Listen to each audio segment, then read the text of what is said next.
roots of psychiatry have to do with control, power, and alienation from certain groups of people who were uncomfortable to be around. They were locked up in these places to get them out of the way. The history of psychiatry, I think, really is related to institutions. L'hôpital royal de Bethléem à Londres fut l'un des premiers centres psychiatriques au monde.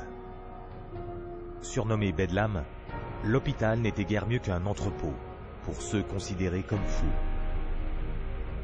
Les internés étaient confinés dans des cages, des placards et des stalles, enchaînés au mur et flagellés, et l'asile, moyennant de l'argent, accueillait le public pour voir le spectacle. Au XVIIIe siècle, William Batty fut le premier à répandre l'idée que ces asiles pouvaient guérir les malades mentaux. Les maisons de fous de Batty ont fait de lui l'un des hommes les plus riches d'Angleterre, bien que ses traitements aient été tout aussi inhumains que ceux de Bedlam et qu'aucun patient n'ait été guéri. Son succès financier déclencha un boom commercial et une occasion pour les psychiatres de tirer profit de cette industrie florissante. This was an era where, on both sides of the Atlantic, specialized institutions for the mentally ill are beginning to be built in large numbers. Those institutions date back certainly to the beginning of the 18th century, and in a few cases even earlier than that.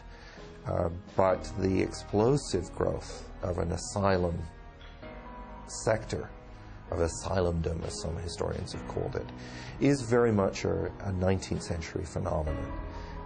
It's that period when the state is persuaded to invest tax dollars in building these places. Mais tandis que les directeurs des institutions s'enrichissaient, les psychiatres n'avaient pas encore suffisamment de crédibilité pour maximiser leurs profits.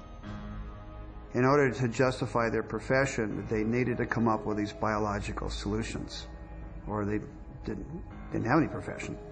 The only way for them to solve that was to attempt to start believing that these people that were suffering from emotional disorders was from a biological basis. Whatever was done to make this person more manageable would be simply called a treatment. And the sad reality is that many of these so-called treatments were, in essence, torture. The near-drowning devices that were developed in this period, for example, must have been appallingly frightening. For example, one device involved putting the patient into a coffin, closing the lid, and dumping it into a bath of water, and then opening it up and trying to revive the patient. There were a range of these things, and the mortality rate was very, very high. Par la suite, les psychiatres ont cherché à rendre leur pratique crédible en l'affublant d'un langage médical. Ce remodelage du traitement a pris le nom de modèle médical. Somebody who's really hyper and manic, if you're wrapped up in a cold sheet and dunked into some water, you're going to quit acting manic because that's a punishing treatment. So, but as soon as the symptoms started to go away, they started to believe that somehow by wrapping them up and dunking them in cold water, it was draining the toxics out of their body. So they built the medical model around that. Mettant en avant la théorie biologique de la maladie mentale, l'Américain Benjamin Rush promut l'idée que la folie était causée par un excès de sang dans la tête. Le traitement, réduire l'afflux de sang par tous les moyens possibles. L'immobilisation, l'eau froide, les saignées, même la terreur. C'est ainsi qu'un nouveau modèle médical fut créé. Benjamin Rush was probably the most famous American physician of the Revolutionary era. Rush was known as the master bleeder. He bled his patients for madness. He also invented something called the tranquilizer. It's a chair that looks a little bit like an electric chair. The patient was confined in this apparatus, sometimes with cold water applied to his or her head, for some hours at a time, and Rush announces in a letter that he's invented this new contraption and dubbed it the tranquilizer. Les méthodes souvent mortelles de Rush ont été détaillées dans un manuel de 1812 qui a fait autorité durant les 70 années qui ont suivi. Rush était tellement vénéré qu'en 1965, il devint le père de la psychiatrie américaine, son effigie figurant sur le sceau de l'Association psychiatrique américaine. À la fin des années 1800, comme les psychiatres ne pouvaient pas soigner la folie et comme ils sentaient leurs revenus menacés, ils ont inventé de nouveaux modèles médicaux. The cures promised were not delivered.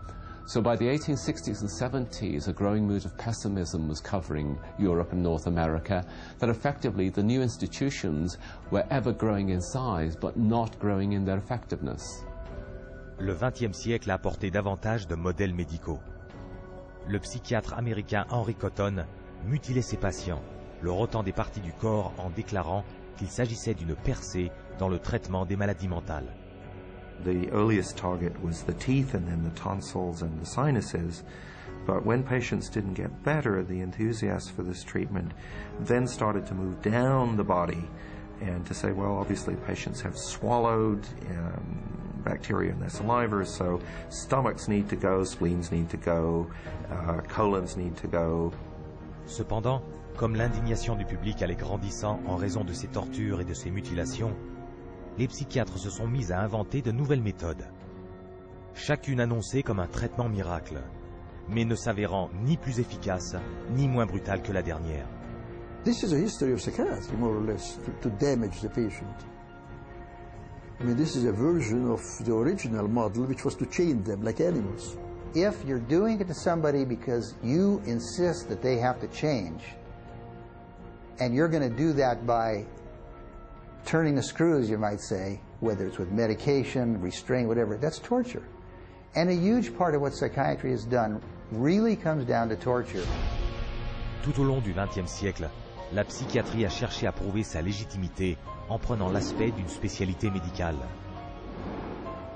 Mais ils ont uniquement réussi à développer des méthodes plus efficaces pour infliger des tortures physiques et mentales, parfois jusqu'à la mort. Un héritage qui se poursuit de nos jours sous la forme très lucrative de prescriptions à grande échelle de psychotropes à des millions de gens.